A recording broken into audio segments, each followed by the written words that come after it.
Hi friends! Day 4 na tayo ng ating 7 days easy low carb meals. At ngayong araw, magluluto tayo ng isa sa paborito kong ulam, sinigang na pork ribs. Syempre, low carb version. Ito ang ating mga ingredients na gagamitin. Una, pinakuluan ko muna yung pork ribs sa tubig at asin for 15 minutes.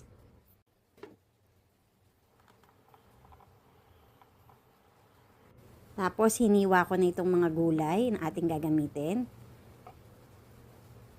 At dahil ito ay low carb version, hindi tayo gagamit ng sinigang mix, kundi kalamansi yung gagamitin natin na pampaasim. If wala kayong kalamansi, pwede rin gumamit ng lemon. If gusto nyo ng mas maasim, dagdagay nyo lang ng kalamansi. Depende naman yun sa inyong panlasa.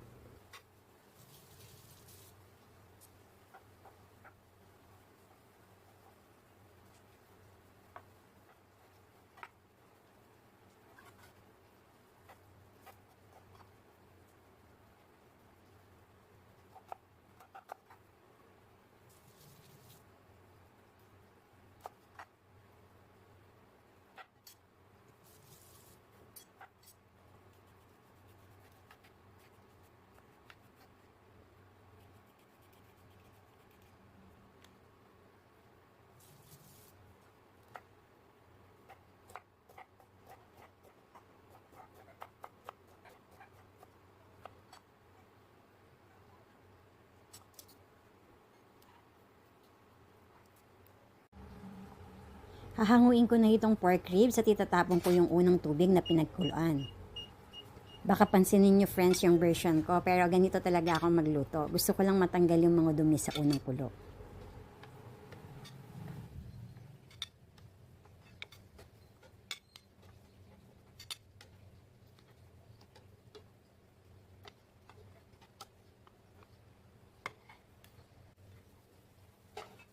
Binali ko na yung pork ribs sa pot.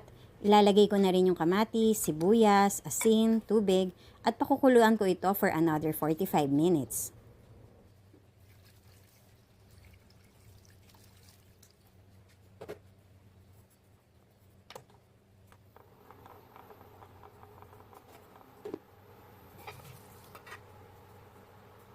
Once malambot na yung karne, ilalagay ko ng ating pampaasim na kalamansi.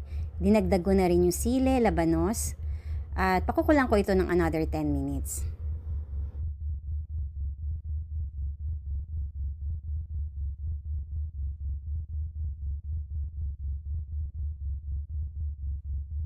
Dinagdag ko na rin yung kangkong at lulutuin ko na lang ito ng 1 minuto.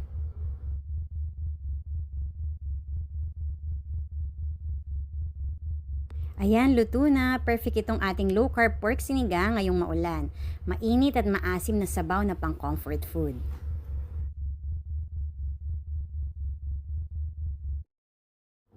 Kain tayo! Gaya rin ba kita na kapag kumakain, gusto kong magkakasama yung magkakatulad? Ayan, pinagsasama-sama ko na yung pork ribs, tapos yung kangkong sa isang side at labanos.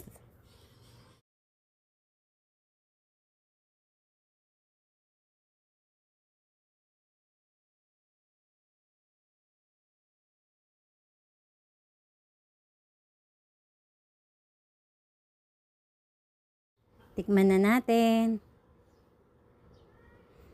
Sarap. Kahit low carb, hindi mo mararamdaman na may na-miss ka. Kompletong-kompleto pa rin ang lasa ng sinigang. Like and follow for more. Bye!